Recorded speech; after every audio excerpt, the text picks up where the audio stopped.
यंदाच्या पावसाळ्यामध्ये माथेरानमध्ये जुलैच्या पहिल्याच आठवड्यात अतिवृष्टी झाली आहे। गेल्या 8 दिवसात इथे तब्बल 1794 मिलीमीटर पावसाची नोंद झाली आहे, म्हणजे दररोज सरासरी 24 मिलीमीटर पाऊस कोसळलाय। त्यामुळे संपूर्ण माथेरान परिसर जलमय झालाय। पिण्याच्या पाण्याचा मुख्य स्रोत असलेला शार्लोट लेक आता ओसंडून वाहू लागलाय। पावसाळी सुट्टीत निसर्गाचा आनंद घेण्यासाठी येणाऱ्या पर्यटकांची शार्लोट तलावाला पसंती मिळते। शनिवार रविवारपासून इथे पर्यटकांची हळूहळू गर्दी वाढू लागली आहे। आलेले पर्यटक पाण्याचा आणि निसर्गाचा मनमुराद आनंद लुटतायत। भंडाऱ्याला आता अतिविशिष्ट पाहुण्यांसाठी सुसज्ज विश्रामगृह उपलब्ध झालेत। 9 कोटी रुपये खर्चून उभारण्यात आलेल्या शासकीय अतिविशिष्ट विश्रामगृहाचं महसूल मंत्री चंद्रशेखर बावनकुळे यांच्या हस्ते लोकार्पण पार पडले। या इमारतीमध्ये अतिविशिष्ट लोकांसाठी 8 सूट बांधण्यात आलेत आणि विश्रामगृह अत्यंत आधुनिक सोयींनी सुसज्ज आहे। लोकार्पण सोहळ्यावेळी पालकमंत्री डॉक्टर पंकज भोयर, राष्ट्रवादी काँग्रेसचे नेते प्रफुल्ल पटेल आणि भाजपचे नेते परिणय फुके हे उपस्थित होते। सैराट फेम अभिनेता अरबाज शेख याच्या वडिलांच्या उपचारासाठी आता मदतीचा हात पुढे आलाय। ब्रेन हॅमरेजमुळे अरबाजच्या वडिलांवर सोलापुरातल्या खासगी रुग्णालयामध्ये उपचार सुरू होते। उपचाराचा मोठा खर्च आणि हॉस्पिटलकडून होणारी लूट याबाबत अरबाजनं सोशल मीडियावर भावनिक व्हिडिओ शेअर केला होता। हा व्हिडिओ एबीपी माझानं दाखवताच या व्हिडिओची दखल उपमुख्यमंत्री एकनाथ शिंदे यांनी घेतली। त्यांनी शिवसेना वैद्यकीय कक्षाचे प्रमुख मंगेश चिवटेंना सोलापुरात जाऊन भेट घेण्याच्या सूचना दिल्यात। चिवटेंनी अरबाजची भेट घेऊन वडिलांच्या तब्येतीची विचारपूस केली। त्यानंतर एसपी न्यूरोसायन्सचे डॉक्टर अश्विन वळसंकर यांच्याशी चर्चा करून त्यांच्या हॉस्पिटलने अरबाजच्या वडिलांच्या उपचारासाठी पूर्ण मदत देण्याचा निर्णय घेतलाय। तर एकनाथ शिंदेंच्या वतीनं अरबाज शेखला 1 लाखांची मदत देण्यात आली आहे। उद्योगमंत्री उदय सामंत यांच्या वतीनं सोलापुरात अरबाजला चेक सुपूर्द करण्यात आला आहे। मी वैयक्तिक नाही, शिवसेनेमार्फतच ती मदत केलेली आहे। शेवटी माननीय एकनाथ शिंदे साहेबांच्या नेतृत्वाखाली 80% समाजकारण आणि 20% राजकारण हे कशा पद्धतीनं होतं त्याचाच तो एक प्रकार होता। काल त्याचा व्हिडिओ बघितल्यानंतर विशेषतः आमचे मित्र मंगेश चिवटेंनी त्याच्यामध्ये पुढाकार घेतला, जे आमच्या पूर्ण त्या आरोग्य विभागाचे प्रमुख म्हणून काम करतात, आरोग्यदूत म्हणून काम करतात आणि त्यांच्या पाठपुराव्यामुळे शिवसेनेच्या वतीनं आम्ही त्यांना मदत केलेली आहे। आणि मला असं वाटतं की हा माननीय शिंदे साहेबांचा स्वभाव आहे, तो आम्ही फक्त कॅरी फॉरवर्ड करतो। आम्ही यांना पूर्ण अनकंडिशनली जी काही मेडिकल मदत लागेल आणि त्यांची जी ट्रीटमेंट व्हायची आहे त्या दृष्टीने आम्ही योग्य मदत सगळी करू।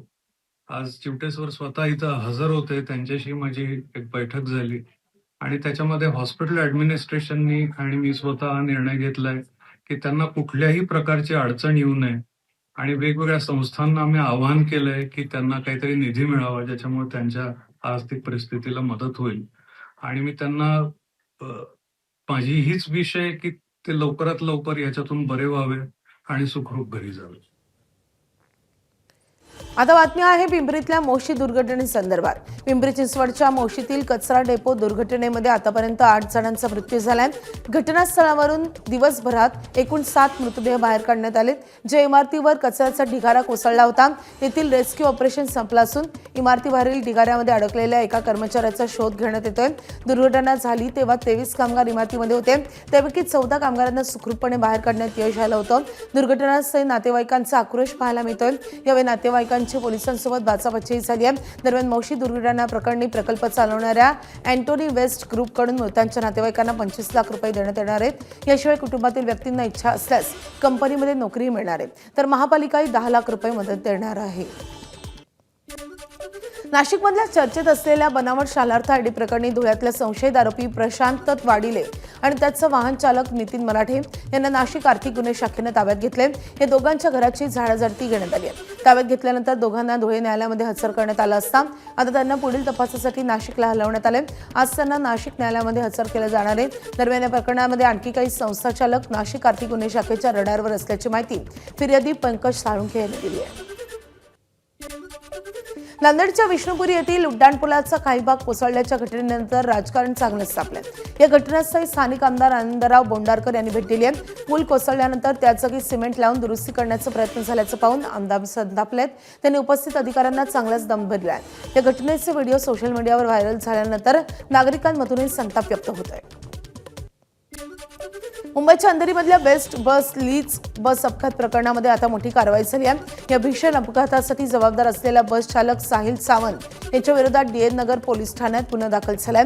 निष्काळजीपणे वाहन चालवल्याप्रकरणी भारतीय न्याय संहिता कलम 281 अंतर्गत हा गुन्हा नोंदवण्यात आलाय।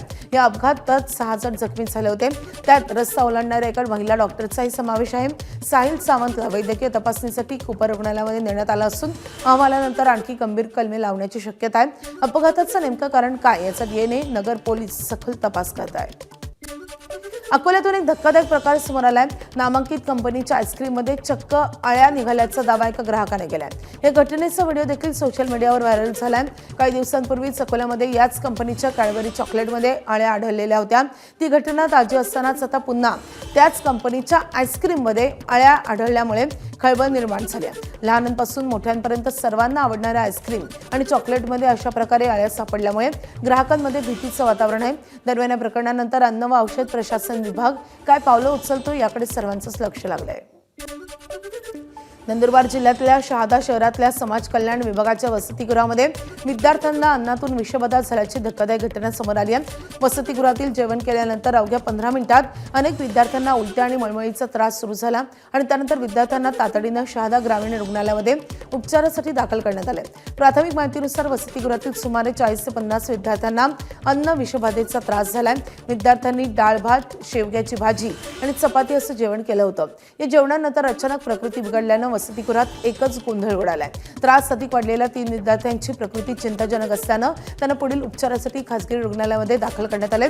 दरम्यान वसतिगृहातील विद्यार्थ्यांनी जेवणाच्या दर्जाबाबत याआधीही तक्रारी केल्याचा आरोप होतोय। घटनेनंतर विद्यार्थ्यांनी वसतिगृह प्रशासनाच्या विरोधात नाराजी व्यक्त केली आहे। उपचारासाठी रुग्णालयात दाखल असतानाही वसतिगृहातील वॉर्डन आणि शिक्षक भेटण्यासाठी न आल्यानं विद्यार्थ्यांनी संताप व्यक्त केला आहे। सांगलीच्या मिरज पंचायत समितीच्या नूतन इमारतीच्या उद्घाटनावरून स्थानिक राजकारण रंगलंय। कारण काल संयुक्त महाआघाडीच्या नेत्यांकडूनच पंचायत समितीच्या इमारतीचं उद्घाटन झालंय, तर महायुतीकडून अनेक मंत्र्यांच्या उपस्थितीमध्ये उद्घाटन कार्यक्रमाचं आज आयोजन करण्यात आलंय। मिरज पंचायत समितीमधल्या सभापती, उपसभापती आणि पदाधिकाऱ्यांना विश्वासात न घेता परस्पर उद्घाटनाचा घाट घातला जातोय असा आरोप करत कालच पंचायत महासमितीच्या या कार्यालयाचं उद्घाटन महाआघाडीच्या नेत्यांनी केलेलं होतं। या कार्यक्रमामध्ये सांगलीचे खासदार विशाल पाटील आणि माजी मंत्री अजितराव घोरपडे यांनी सत्ताधाऱ्यांवर जोरदार टीका केली आहे।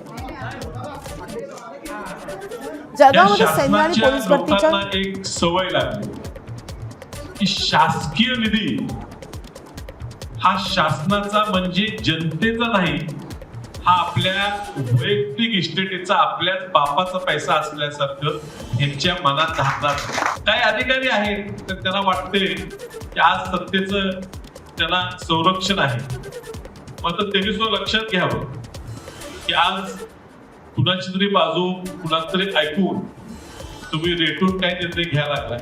सत्ता ही कुणाचीही कायम नसते।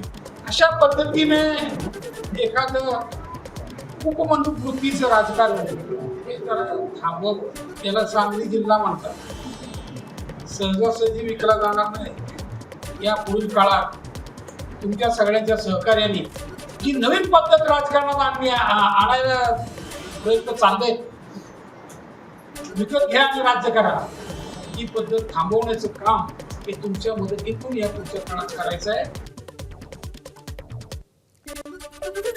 जळगावमध्ये सैन्य आणि पोलीस भरतीच्या शारीरिक क्षमता चाचणीसाठी क्रीडा संकुल खुले करण्याच्या मागणीसाठी विद्यार्थ्यांनी ठिय्या आंदोलन केलंय। मंत्र्यांचा ताफा जाणाऱ्या रस्त्यावर विद्यार्थ्यांनी अचानकपणे आंदोलन सुरू केलंय। विद्यार्थ्यांनी रास्त मागणी पाहून अवघ्या तासाभरात निर्णय घेण्यात आलाय। जळगावचे पालकमंत्री गुलाबराव पाटील आणि मंत्री गिरीश महाजन यांनी घटनास्थळी भेट घेऊन क्रीडा संकुल खुले करण्याचं आश्वासन दिलंय आणि तातडीनं त्याचा शुभारंभ केलाय। शासनाने 17 कोटी रुपये खर्चून उभारलेल्या या क्रीडा संकुलामध्ये आता ग्रामीण आणि शहरी भागातील विद्यार्थ्यांना भरतीसाठी सराव करता येईल। तातडीनं निर्णय घेतल्यानं क्रीडाप्रेमींनी या निर्णयाचं स्वागत केलं। जळगाव जिल्हा पोलीस दलानं एक स्तुत्य उपक्रम राबवलाय. जिल्ह्यातील विविध चोरी आणि दरोड्याच्या घटनांमध्ये चोरट्यांकडून हस्तगत करण्यात आलेला मुद्देमाल पोलिसांनी मूळ मालकांना परत केलाय. या कार्यक्रमामध्ये उत्कृष्ट कामगिरी करणाऱ्या पोलीस कर्मचाऱ्यांसह कुत्र्याचाही सत्कार झालाय. या कार्यक्रमाला मंत्री गुलाबराव पाटील, मंत्री संजय सावकारे, मंत्री गिरीश महाजन आणि पोलीस अधीक्षक श्रीकांत धिवरे उपस्थित होते. सामान्यतः चोरीला गेलेला मुद्देमाल परत मिळत नाही या भावनेनं लोक तक्रारही करत नाहीत, पण या उपक्रमामुळे पोलिसांवरील जनतेचा विश्वास अधिक दृढ झालाय. या उपक्रमाचं मंत्र्यांनी कौतुक केलंय. ठाण्याच्या नौपाडा परिसरातल्या शिवानंद इमारतीमधल्या एका खाद्यपदार्थ विक्री करणाऱ्या आउटलेट विरोधात अन्न आणि औषध प्रशासनानं मोठी कारवाई केली आहे.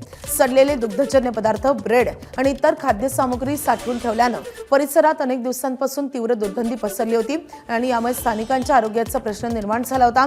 स्थानिकांच्या तक्रारीनंतर भाजपचे नगरसेवक संजय वाघुले आणि शिवसेनेचे पदाधिकारी किरण नागती यांनी घटनास्थळी भेट घेऊन तातडीनं कारवाईची मागणी केली आणि त्यानंतर FDAच्या अधिकाऱ्यांनी छापा टाकून तपासणी केली.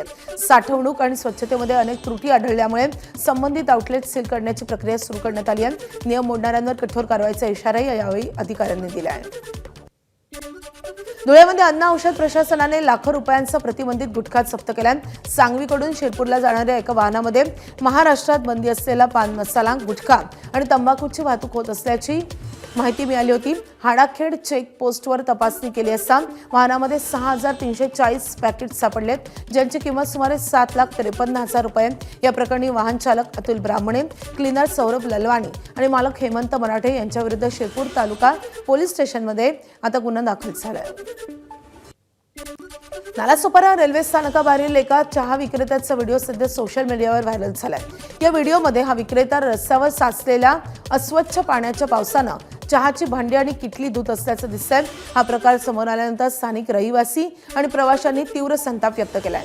रेल्वे प्रशासन आणि अन्न आणि औषध प्रशासनाकडे या विक्रेत्यावर कडक कारवाई करण्याची आणि अशा स्टॉलची नियमित तपासणी करण्याची मागणी करण्यात आली आहे. प्रवाशांच्या आरोग्याचा प्रश्न ऐरणीवर आल्यामुळे प्रशासनाकडून यावर काय कारवाई होते हे पाहणं महत्त्वाचं असेल. बीड जिल्हा रुग्णालयातील निष्काळजीपणाचा एक धक्कादायक प्रकार समोर आला आहे. रुग्णालयातील लिफ्ट बंद असल्यानं एका रुग्णाला उपचारासाठी दुसऱ्या मजल्यावर नेण्यासाठी नातेवाईकांना झोळीचा आधार घ्यावा लागलाय. रुग्णाला झोळीत टाकून पायऱ्यांवरून वर नेण्याचा हा व्हिडिओ सोशल मीडियावर व्हायरल झालाय. हे व्हिडिओ व्हायरल झाल्यानंतर बीडमध्ये सर्वत्र संताप व्यक्त होत आहे आणि रुग्णालयाच्या व्यवस्थेवर प्रश्नचिन्हही उपस्थित होत आहे. छत्रपती संभाजीनगरच्या मुकुंदवाडी परिसरामध्ये भर दिवसा लुटीचा प्रयत्न झाल्याचं समोर आलंय. बाहेर गावातून आलेल्या एका तरुणाला मध्यधुंद गुन्हेगारांना अडवून त्याचा मोबाईल आणि पैसे हिसकावण्याचा प्रयत्न केला. हा प्रकार सतर्क तरुण योगेश सोनावणे आणि त्यांच्या मित्रांनी पाहिला आणि त्यांनी आधी व्हिडिओ रेकॉर्ड केला आणि नंतर थेट त्यांनी मदतीसाठी धाव घेतली. गुन्हेगाराला चोप देत त्यांनी तरुणाची सुटका केली. हा घटनेचा व्हिडिओ सध्या सोशल मीडियावर चांगलाच व्हायरल होत आहे. जालना जिल्ह्यातल्या सेवली गावामध्ये अप्पर तहसील कार्यालय मंजूर करावं या मागणीसाठी गावकरी आक्रमक झालेत. या मागणीसाठी गावातील 6 नागरिकांनी गेल्या 5 दिवसांपासून आमरण उपोषण सुरू केलंय. गेल्या 5 दिवसांपासून हे आंदोलन सुरू आहे. या आंदोलकांचा आरोप आहे की राजकीय हस्तक्षेपामुळे अधिकाऱ्यांनी हेतुपुरस्सर दुसऱ्या गावाचा अप्पर तहसीलदारासाठी प्रस्ताव पाठवलाय.